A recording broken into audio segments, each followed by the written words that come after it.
हुजूर ने फरमाया जब मैयत को दफन करके फारिग हो जाओ तो उसकी कब्र पर खड़े रहो। खुद हुजूर भी कब्र पर खड़े रहते दफन करने के बाद और फरमाते इसके साबित कदम रहने की दुआ करो, इसलिए कि अब इससे सवालो जवाब होंगे, अब फरिश्ते इसकी कब्र में आएंगे, अब इससे पूछेंगे, अब इसके साथ वो इम्तिहान होगा, तो इसके लिए दुआ करो, कब्र पे खड़े होके दुआ मांगो।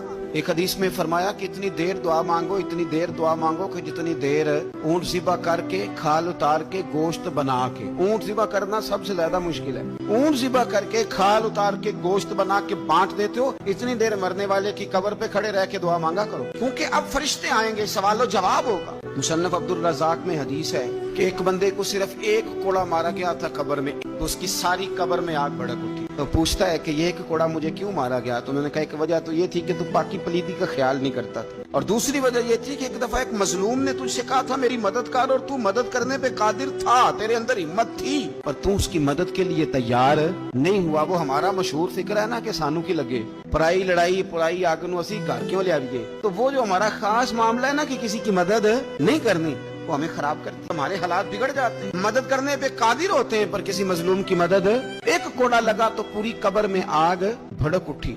अज़ाबे कब्र से अल्लाह की पनाह मांगी जाए, डरा जाए और आखिरत के लिए कब्र के लिए तैयार। कुरान मजीद ने कहा वैसल कुबूर बुस्सिरत, जब कब्रें कुरेदी जाएंगी ना, अलिमत नफ्स मा कद्दमत व खरत, फिर हर जान जान लेगी कि उसने आगे क्या भेजा और पीछे क्या छोड़ा।